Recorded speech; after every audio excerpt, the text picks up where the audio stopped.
സംസ്ഥാനത്ത് അതിശക്തമായ മഴ തുടരും. 4 ജില്ലകളിൽ ഓറഞ്ച് അലർട്ട്, 6 ജില്ലകളിൽ യെല്ലോ അലർട്ടും നൽകിയിട്ടുണ്ട്. പത്തനംതിട്ട, കോട്ടയം, എറണാകുളം, ഇടുക്കി ജില്ലകളിലാണ് അതിശക്തമായ മഴയ്ക്കുള്ള മുന്നറിയിപ്പ്. തിരുവനന്തപുരം, കൊല്ലം, ആലപ്പുഴ, തൃശൂർ, പാലക്കാട്, കോഴിക്കോട് ജില്ലകളിലും നിലവിൽ യെല്ലോ അലർട്ടുണ്ട്.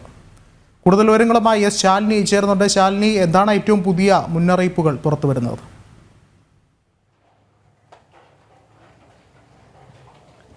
വിഷ്ണു, സംസ്ഥാനത്ത് വരുന്ന 5 ദിവസം കൂടി അതിശക്തമായ മഴ തുടരുമെന്നുള്ളതാണ് കേന്ദ്ര കാലാവസ്ഥാ നിരീക്ഷണ കേന്ദ്രത്തിന്റെ മുന്നറിയിപ്പിൽ പറയുന്നത്. തെലങ്കാന ഒപ്പം തന്നെ വടക്കൻ കർണാടകയ്ക്ക് മുകളിൽ ഒരു ചക്രവാത ചുഴി നിലനിൽക്കുകയാണ്. ഒപ്പം തന്നെ കേരളത്തിനും തമിഴ്നാടിനും മുകളിലായി ഒരു ന്യൂനമർദ്ദ പാത്തി കൂടി സ്ഥിതി ചെയ്യുന്നുണ്ട്. ഇത് തന്നെയാണ് സംസ്ഥാനത്ത് മഴ ശക്തമാകാൻ കാരണമായിട്ടുള്ളത് എന്നുള്ളതാണ് കേന്ദ്ര കാലാവസ്ഥാ നിരീക്ഷണ കേന്ദ്രം ചൂണ്ടിക്കാണിക്കുന്നത്. ഇതിന്റെ ഭാഗമായിട്ടാണ് സംസ്ഥാനത്തെ വിവിധ ജില്ലകൾക്ക് ഇന്ന് ഓറഞ്ച് അലർട്ട് മുന്നറിയിപ്പ് നൽകിയിട്ടുള്ളത്. പത്തനംതിട്ട, കോട്ടയം, ഒപ്പം തന്നെ എറണാകുളം, ഇടുക്കി, തൃശൂർ ജില്ലകൾക്ക് ഇന്ന് ഓറഞ്ച് അലർട്ട് മുന്നറിയിപ്പ് തുടരുകയാണ്. തിരുവനന്തപുരം, കൊല്ലം, ആലപ്പുഴ, തൃശൂർ, പാലക്കാട്, വയനാട് ജില്ലകൾക്ക് യെല്ലോ അലർട്ട് മുന്നറിയിപ്പും നിലവിൽ നൽകിയിട്ടുണ്ട്.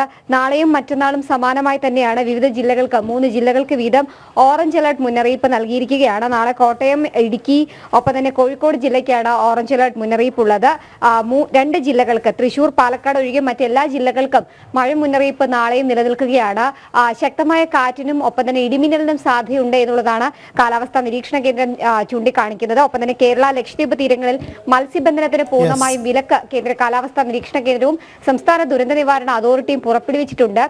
കൂടാതെ തന്നെയാണ് അതിശക്തമായ മഴയ്ക്ക് സാധ്യതയുള്ളത് തന്നെ മണിമല, അച്ചൻകോവിൽ ആറിന്റെയും നദിയുടെയും ഒക്കെ തന്നെ തീരത്ത് താമസിക്കുന്നവർ അതീവ ജാഗ്രത പാലിക്കണമെന്നൊരു മുന്നറിയിപ്പ് കൂടി കേന്ദ്ര കാലാവസ്ഥാ നിരീക്ഷണ കേന്ദ്രത്തോടൊപ്പം തന്നെ സംസ്ഥാന ദുരന്ത നിവാരണ അതോറിറ്റിയും നൽകിയിട്ടുണ്ട്. വയനാട് ദുരന്ത പശ്ചാത്തലത്തിൽ ഉരുൾപൊട്ടൽ, മണ്ണിടിച്ചിൽ സാധ്യതാ മേഖലകളിൽ അതീവ ജാഗ്രത പുറപ്പെടുവിച്ചിട്ടുണ്ട്. വിഷ്ണു, ശാലിനിയാണ് വിവരങ്ങൾ നൽകിയത്.